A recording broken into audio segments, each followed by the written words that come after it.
50 खबरों के बाद इस वक्त हम रुक कर रहे हैं राजस्थान का माउंट आबू से बड़ी खबर आ रही है, जहां रास्ते में बड़े लैंडस्लाइड की तस्वीर हम आपको दिखाने वाले हैं। चट्टान खिसकने की वजह से यह घटना हुई। माउंट आबू के रास्ते पर पहाड़ का एक बड़ा हिस्सा सड़क पर आ गिरा, जिसकी वजह से करीब 2000 यात्री यहां फंस गए हैं। इस तरह की जानकारी मिल रही है। प्रशासन के अधिकारी हालात का जायजा लेने के लिए हालांकि मौके पर पहुंच गए हैं और पत्थरों को हटाने का काम तेजी से चल रहा है। लेकिन आप तस्वीर देखकर अंदाजा लगाइए कि कितनी खतरनाक स्थिति वहां पर बनी हुई है। पहाड़ का एक बड़ा हिस्सा सड़क पर आ गिरा है, जिसकी वजह से ये पूरा रास्ता बाधित है। हालांकि पत्थरों को हटाने का काम भी वहां जारी है, लेकिन काफी संख्या में टूरिस्ट जाते हैं। माउंट आबू राजस्थान में एक हिल स्टेशन, 2000 के करीब ऐसे यात्री बताए जा रहे हैं जो यहाँ पर फंसे हुए हैं। प्रशासन के आला अधिकारी मौके पर पहुंचे हैं परिस्थिति का जायजा लेने के लिए, लेकिन ट्रैफिक यहां पर बुरी तरह से बाधित, क्योंकि ये पूरी सड़क बंद हो गई है। बड़े बड़े पेड़ यहां गिर पड़े हैं और पहाड़ का एक बड़ा हिस्सा सड़क पर आ गिरा है।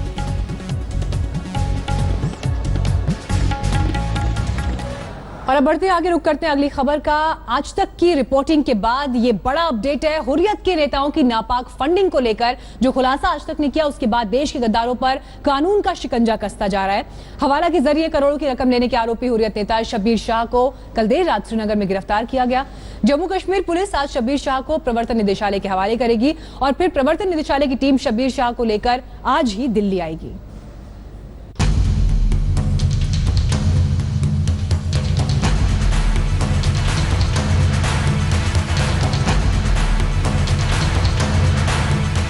नापाक फंडिंग के जाल में आई हुर्रियत की पहली बड़ी मछली, जिसने पूरे कश्मीर की फिजा को नापाक करने में कोई कोर कसर नहीं छोड़ी।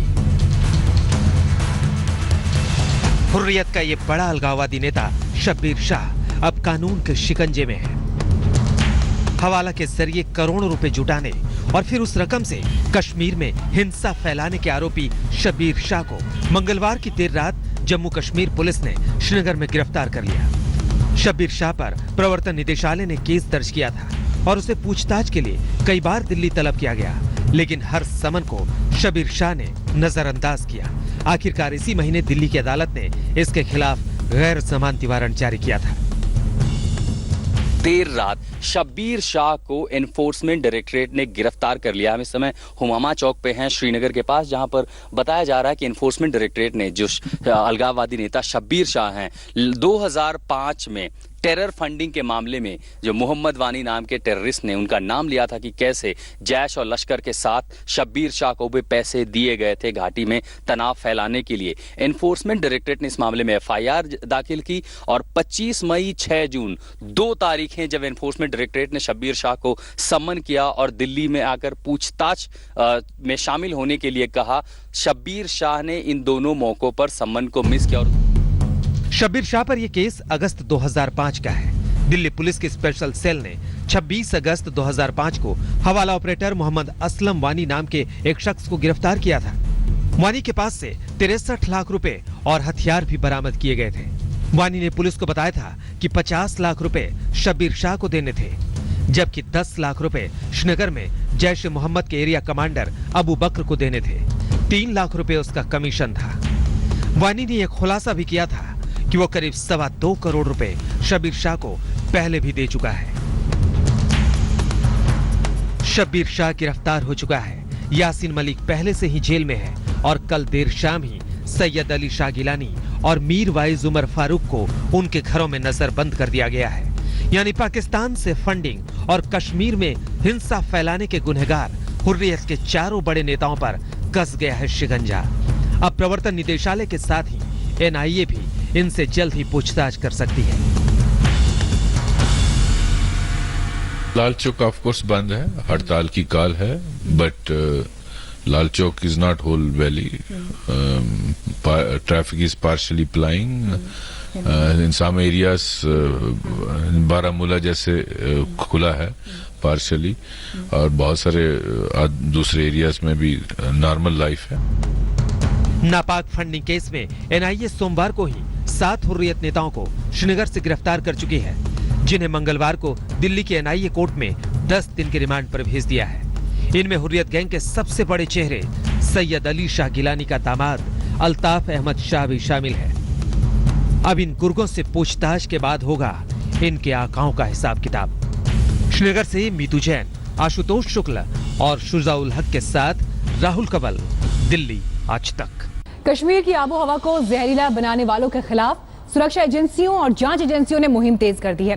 दरअसल कश्मीर में पत्थरबाजी ग्रुप लीडर की पहचान कर लिया और उसको लेकर एनआईए ने एक पूरा डॉजियर तैयार किया है। आज तक के पास इस डॉजियर की एक्सक्लूसिव कॉपी है जिसमें पत्थरबाजों के गैंग के ग्रुप लीडर का कच्चा चिट्ठा मौजूद है।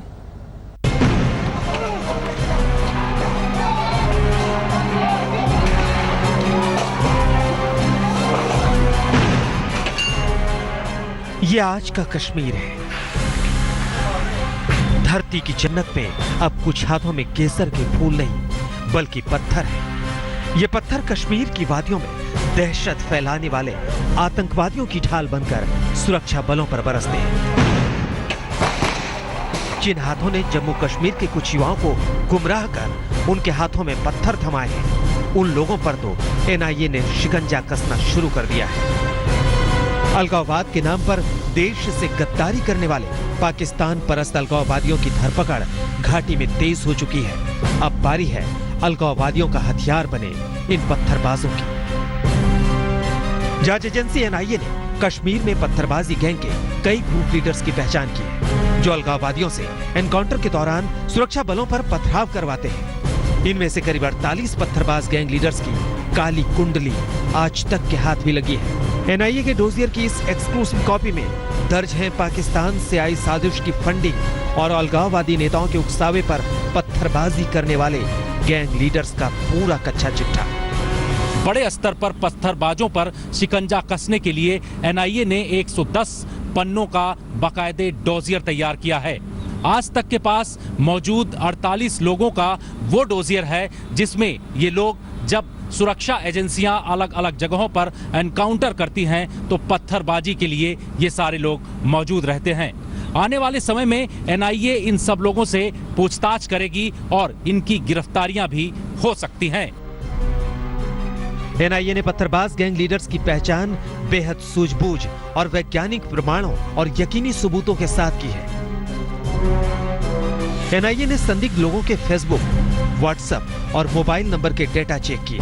5000 मोबाइल नंबर्स को ट्रेस किया गया जिसमें से 200 सबसे ज्यादा एक्टिव थे। कई ऐसे नंबर हमेशा उस जगह पर एक्टिव मिले जहां पर सुरक्षा बल आतंकियों के एनकाउंटर के लिए जाते हैं। इनमें से 48 मोबाइल नंबर हर उस जगह पर एक्टिव मिले जहां पर पत्थरबाजी की घटनाएं होती रही हैं।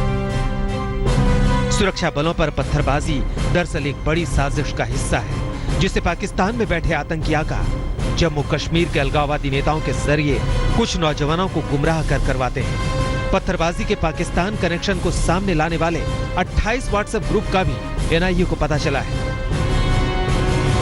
एक तरफ पत्थरबाजों के आकाओं पर जहां एनआईए शिकंजा कसते हुए उनको गिरफ्तार किया है तो वहीं दूसरी तरफ बड़े स्तर पर पत्थरबाजों पर शिकंजा कसने के लिए एनआईए ने 110 पन्नों का बाकायदे डोजियर तैयार किया है।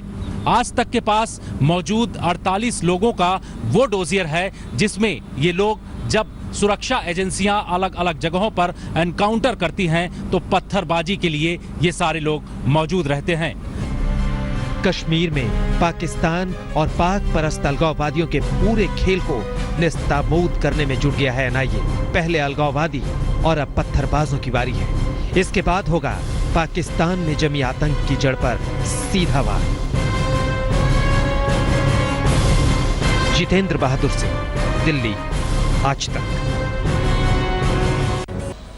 आज है पाकिस्तान पर भारतीय फौज की जबरदस्त जीत का दिन, करगिल विजय दिवस। इस मौके पर देश भर में करगिल के शहीदों को श्रद्धांजलि दी गई। ये 3 तस्वीरें आप देख रहे हैं। खासतौर पर करगिल और द्रास की उन्हीं चोटियों पर कल देर शाम आयोजित किया गया विशेष सम्मान समारोह। लेकिन आज दिल्ली में रक्षा मंत्री अरुण जेटली ने सेना के तीनों प्रमुखों के साथ शहीदों को श्रद्धांजलि दी। तो लखनऊ के भी कार्यक्रम की तस्वीर आप देख रहे हैं।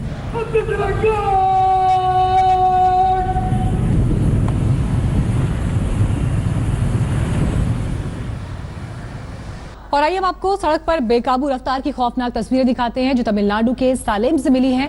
धर्मपुरी हाईवे जिस पर एक ट्रक खतरनाक तरीके से आगे बढ़ता हुआ दिख रहा है, लेकिन इसकी चपेट में आगे जाने वाली गाड़ियां भी आ सकती थी। जैसे तैसे हाईवे पर यह ट्रक आगे बढ़ा, लेकिन आखिरकार हादसे का शिकार हो ही गया।